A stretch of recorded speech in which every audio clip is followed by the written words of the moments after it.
Hi, welcome to my channel where we provide an alternative view to the common narrative. Today I'm going to talk about, again, about a controversial subject. And I know when I say the word, you're not going to agree with me, but bear with me and I will try to explain it. And that is PC games, PC war games. And the view of PC war games in the current Ukrainian-Russian conflict. And that is what I would like to talk about. Now, we've all heard about the current youth that are so influenced by PC games that they think that a real war is like a PC game. You can shoot other people, but you die and you can relive, and it's all heroing, and it's all this funny stuff and so on. But at the end of the day, is it really like that? And that's why we usually blame our youth that, oh yeah, but real war is totally different than a PC game. But we do know about that the American army, or I don't know which department. In any case, the guys that are responsible for the Reaper drones and for the UAVs and so on control. And I know that they recruit people that usually have experience in PC games, especially flight simulator type of games. But one can understand that because you have the coordination of your hand and you're flying. You have developed those types of skills, and you also, a screen is only so big, and you have developed a feel for flying on a fly-by-wire type of operation, and you can what you see and what your coordination is much better than a guy that has never done it before. So I can understand that, and I can understand the guys recruiting people that have some skills in that. But I'm not talking about that. I'm talking about first-person shooters. First-person shooters are typically like CSGO, Battlefield, Modern Warfare, Call of Duty, and stuff like that, and all the other variants that go with it. Now, then you also got the real-time strategy games, which the most famous one would be like the Warcraft. Not the World of Warcraft, that's a role-playing game. But it's like you see a map from StarCraft is typical things like that. And then civilization would be a different thing, but it's also important. If you ever played Civilization, and Civilization is where you have to control the civilization, and you can make wars, and you can build infrastructure, and you can you are responsible for administration of a city or a town, and then you build it up and you earn taxes, and then you spend the money on certain things and develop the people, and then you have elections, and if you don't keep the people happy, then they riot and they can throw you over. And if you do spend too much money on warfare and so on, where you gain more territory and more taxes and so on like that, then it all can go haywire. Now, these do have some educational input, and that is that managing a country is not easy. If you are the president of a country, like say the United States, I'm not talking about Biden. But again, Biden is the head, the CEO of that type of business. Not Biden. His position, person in his position. Then you have your helpers, your managers beneath you, and they run a certain aspects. And you have your military, and they are responsible for that. But in the end of the day, you still have to manage these things. And if you take the wrong decisions, then you won't be re-elected, and you might have riots and a revolution in your own country. And that is what the core principle of a game like Civilization can teach you. The question is, do the kids actually learn this? And I believe they do. So there is some benefit in terms of learning. But that's not what I wanted to talk about. Then you have like I said, so StarCraft, there was the Warcraft RTS and so on. And again, you have to have a balance. You gain money, And if you have to farm it, you get food for your people, and you have to mine to get gold for money. And then with the gold, you have to construct soldiers, but you have to also have building for research and stuff like that. So you have to build up a certain type of soldier class. You have to build up an army, because if you attack a certain next domain, you can actually see that you're going to lose it. So again, it sort of semi-teaches you a combination on what is required, that if you should say in this war, say you play a general, you have to look at the weapon systems, you have to look at the soldiers that you have to look at the defense that the enemy has, you have to have countermeasures for that. So it is not a totally lost type of scenario. So if you can teach people to really understand PC games for what it is, then they have a huge benefit in that. And then they are not these zombies that we try to make them out to be. And then I played a game long time ago. It was the Second World War, real-time strategy. There was no building. You didn't mine, you didn't do food, you just battled. So at the beginning of a battle, you get your objective and you got your equipment pre-selected. They tell you got so many of these tanks, so many of those tanks, so many artillery pieces, so many soldiers, and now you got to work out a strategy to attack the next city. And again, you have to do your strategy properly, and if you don't do it, then you lose that round and you have to start all over again.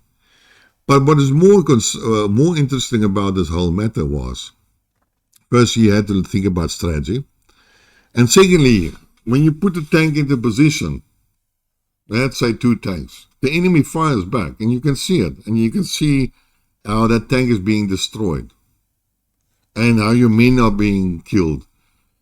And maybe you survive with a certain percentage of 1 tank, and how your artillery pieces are destroyed by counter-artillery fire, or by a tank, or whatever. You can see, the point I'm trying to make here is that if you understood the game, and you just not treat it as a plaything, but as a strategy game, is again, you teach you that people die, you lose equipment, you lose a tank. You can have the best tank in the world.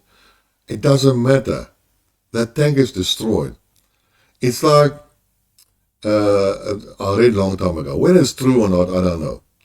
But in the Second World War, the German Panzer Tiger was much more better than a Russian T-34s or whatever they called. It was equivalent to 3 T-34s. So when you come to a battlefield, so theoretically, this Tiger can kill 3 T-34s, but the 4th one will kill the Tiger, and then you lost the Tiger. So it's destructible. It doesn't matter how good it is. They are all destructibles, and you lose equipment, and you lose men. It's inevitable, though. And that is how you are supposed. People and kids are not dumb. They do understand that, because they play the game.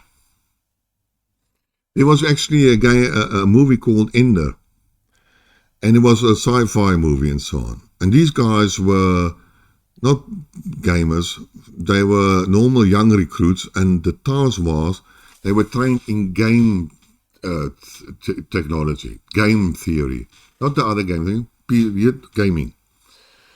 And the final battle, I'm sorry, spoiler if you haven't seen the movie, is they selected this guy to go on this final training mission.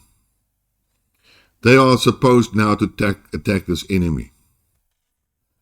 And he got his team in, and he was in commander, and they played this game. And he thought it was a simulation. And he sent in a whole squadron, or I don't know how many, a whole fleet of cruisers, whatever, into a suicide mission in order to overcome the defenses of the military, and then he finished it off with his reserves. But he sacrificed a whole fleet. But he did it because he thought it was a game. When the whole thing was over, they told him no, it was actually the real battle. The enemy is destroyed. They have won the war against this alien planet.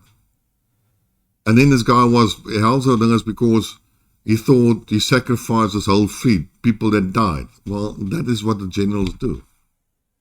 And that is how you lose actually in games. And I mean, kids are still kids, but they do understand that principles. You should never underestimate their own principle, their intelligence. But then if you come to the most famous, most popular one, and that is usually first-person shooters. And I loved it. I loved Battlefield 2. Well, it's like when I played, okay, Battlefield 3 was in the future, so Battlefield 4 was much more graphic and so on. And I will walk there and so on, and I will get shot by a sniper. Didn't see him. Don't know where he is. No, that is the whole function. That's the whole point. You get shot and you don't even see your enemy.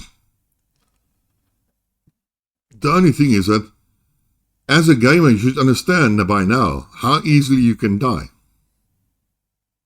I mean, if you play CSGO is an urban fighting and so on. It's close up and so on. How quickly do you die? You put your head around the corner and a sniper shoots you and you're dead. Surely the youth understand that. They are not dumb and standing, but you can respawn. No. The question is, how quickly can you die? How easily can you die? And that is what your game is supposed to show you. How easily and how quickly. And there's no coming back. I mean, these guys throw hand grenades and you die. Battlefield 2, I mean, I played LNG, support. And the thing is, you sit down, you throw your, okay, you're the sniper, but I played sniper as well. So, sometimes you miss the shot. So you do miss shots. I think the most unbalanced one was a medic because they never die. But in any case, I love to play support. LNG. And the thing is, if you throw yourself down on the ground and you start the thing, then you start spray and pray. It's like all a machine gun. It goes like this. It's not very accurately. I've seen it in real life when I was in the army, when we shot a LMG. It's all over. It's an area type of weapon. And it was also very type of, when you look at the war in Libya and in Syria, you saw these anti-aircraft guns mounted on 4x4 trucks, the small trucks. And you can see the traces. It's a 20 mm or 30 millimeter artillery, not artillery round, gun. 20, 30 millimeter round. And it's flying this way, and it's flying that way, and it's flying that way, and it's flying that way, and it's totally unaccurately. So the chances of you hitting a target with that thing, it looks impressive and so on, but no. And the same as when I would shoot in this game, I would shoot the medic or any soldier, and I will shoot him all the rounds into his body. But he will shoot me once or twice and kill me before I can kill him, because my LNG was so inaccurately that it doesn't hit him all the way. But our kids are not dumb. They do understand the principle. They might feel invincible, but, show me the soldier that he feels not invincible. It's like, my friend, I told you, in our army, in our military, you have to do vuurbeweging, fire and movement, where the Alpha Bravo, every second guy stands up and runs 3 meters or 3 steps and falls down, and the other gets covered, and there's firing and so forth and so forth, so forth, whatever. But if the bullets fly around you, who stands up? Only discipline. You do it because you think that the next bullet is not yours. In the First World War, when you had the trench war and the whistle would blow and you go over the wall and the first guy gets shot, he didn't think he's going to get shot. The second guy thinks, oh well, and there he goes, and they all run over the field and the bullets are flying everywhere, and every soldier thinks, this book is not for me. This book is not for me. This book is not for me. Everybody, it's like I said, we are the good guys and everybody else is bad guys. It's the same belief that people have. Now it's the same with you, the youth. Play with the PC games. They know, but they don't want to believe it. They suppress it. But they are not idiots. And they did learn. Unless they are not very intelligent. So, I don't like when people downgrade I gotta downgrade, no, not downgrade, badmouth PC games. They have their functions. They have their benefits. Kids are not dumb. People understand what it's all about.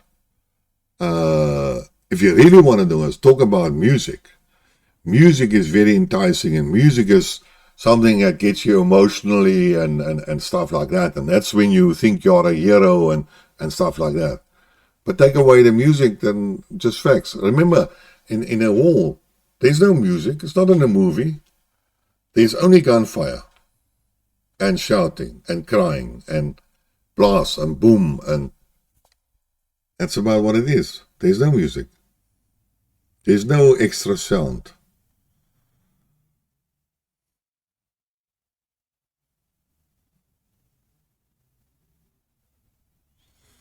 But don't throw away PC games just because you think it's unreal. It still have lessons inside them. Anyway, guys, that's my story for today. If you like what you heard and you want to hear more, subscribe if you haven't, and tell your friends. And until next time then, cheers.